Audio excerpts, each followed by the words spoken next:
Assalamualaikum warahmatullahi wabarakatuh. Perkenalkan, nama saya Roida dari SDN 2 SND.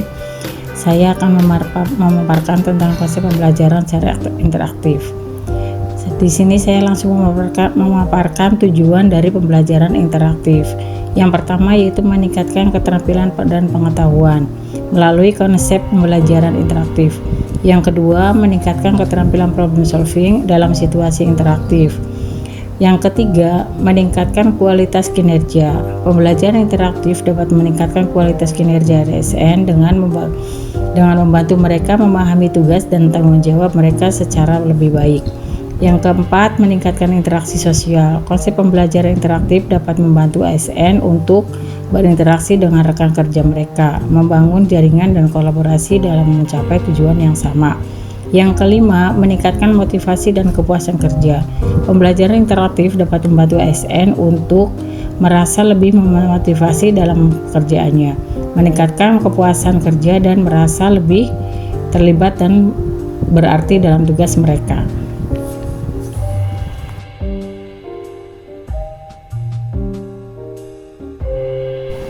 Pengertian pembelajaran interaktif itu sendiri yaitu suatu konsep pembelajaran yang memungkinkan interaksi aktif antara guru, siswa, dan bahan pelajaran.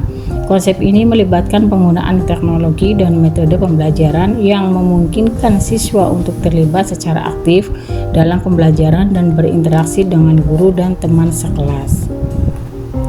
Pembelajaran interaktif memungkinkan siswa untuk memperoleh pengalaman belajar yang lebih menyenangkan dan menarik, sehingga memudahkan mereka untuk memahami dan mengingat materi pelajaran. Beberapa teknologi dan metode yang sering digunakan dalam pembelajaran interaktif itu antara lain: yang pertama, multimedia; yang kedua, mobile learning; yang ketiga, interactive whiteboard; yang keempat, collaborative learning; yang kelima, game-based learning. Multimedia yaitu salah satu teknologi yang sering digunakan dalam pembelajaran interaktif. Teknologi ini memungkinkan guru untuk menggunakan gambar, video, dan audio yang menyajikan materi pembelajaran secara visual dan auditorial. Beberapa contoh penggunaan multimedia dalam pembelajaran antara lain: yang pertama, presentasi PowerPoint. Guru dapat membuat presentasi PowerPoint dengan menggunakan gambar, video, dan audio yang menyajikan materi pelajaran. Yang kedua, video pembelajaran. Guru dapat merekam atau menggunakan video pembelajaran yang memperlihatkan cara-cara melakukan tugas atau praktikum. Yang ketiga, animasi. Animasi dapat digunakan untuk memperjelas konsep-konsep yang dapat sulit dipahami. Yang keempat yaitu gambar. Gambar dapat digunakan untuk memvisualisasikan konsep-konsep yang sulit dipahami atau membantu siswa untuk dan mengingat materi pelajaran. Mobile learning ini adalah pembelajaran yang dilakukan dengan menggunakan perangkat mobile seperti smartphone dan tablet. Mobile learning memungkinkan siswa untuk belajar di mana saja dan kapan saja dengan menggunakan perangkat mobil yang dimilikinya. Beberapa teknologi yang sering digunakan dalam mobile learning antara lain: satu, aplikasi mobile; yang kedua yaitu mobile website; yang ketiga yaitu e-book; yang keempat, game-based learning. Game-based learning dapat digunakan untuk memotivasi siswa dan membuat pembelajaran. Berikutnya tentang interactive whiteboard. Interactive whiteboard adalah papan tulis digital yang memungkinkan guru dan siswa untuk menulis dan menggambar, serta menampilkan gambar dan video. Interactive whiteboard biasanya terhubung dengan komputer dan proyektor, dan dilengkapi dengan teknologi touch screen yang memungkinkan pengguna untuk menulis atau menggambar dengan menggunakan pena digital atau jari mereka. Yang pertama, beberapa teknologi sering digunakan dalam interactive whiteboard antara lain: satu, software interaktif. Software interaktif seperti Smart Notebook atau Prometheus Active dan memungkinkan guru untuk membuat dan menyajikan materi pelajaran yang interaktif seperti presentasi, diagram, dan gambar. Yang kedua, internet. Interactive whiteboard dapat terhubung dengan internet untuk mengakses sumber daya online seperti video.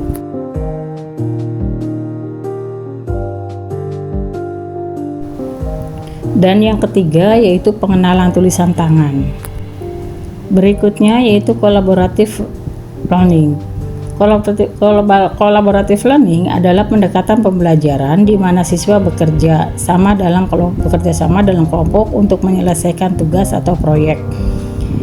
Beberapa teknologi sering digunakan dalam collaborative learning antara lain yang pertama yaitu group messaging apps, yang kedua collaborative document editing tools, yang ketiga virtual meeting tools, dan yang keempat sosial media, yaitu platform media sosial seperti Facebook atau Twitter dapat digunakan untuk berkomunikasi dan berbagi ide dalam kelompok.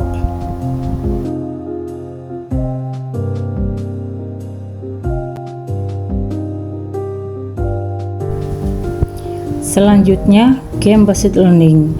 Game-based learning adalah pendekatan pembelajaran di mana permainan digunakan sebagai alat untuk mengajarkan konsep dan keterampilan kepada siswa. Dalam game-based learning, siswa memainkan permainan yang dirancang untuk memfasilitasi pembelajaran, dan pembelajaran berlangsung melalui pengalaman bermain permainan itu sendiri. Beberapa teknologi yang sering digunakan dalam game-based learning antara lain yang pertama simulasi. Perangkat lunak simulasi seperti SimCity atau Minecraft. Yang kedua, permainan serius. Permainan serius seperti Folding atau Tenap digunakan untuk mengajarkan konsep sains atau matematika dengan cara yang menarik dan terlibat. Yang ketiga, game edukasi. Permainan pendidikan seperti Quizizz atau Quizlet digunakan untuk mengajarkan konsep atau fakta melalui permainan kuis interaktif.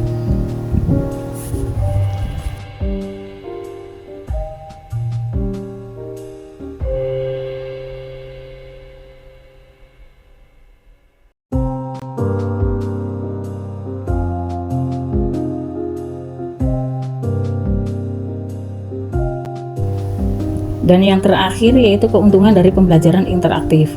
Keuntungan dari pembelajaran interaktif yang pertama yaitu meningkatkan motivasi siswa. Yang kedua, meningkatkan partisipasi siswa. Yang ketiga, meningkatkan keterampilan kognitif. Yang keempat, memudahkan pemahaman materi pembelajaran. Yang kelima, meningkatkan kreativitas. Dan yang terakhir, memfasilitasi pembelajaran mandiri.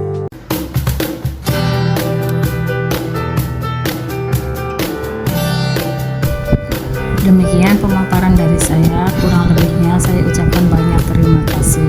Assalamualaikum warahmatullahi wabarakatuh.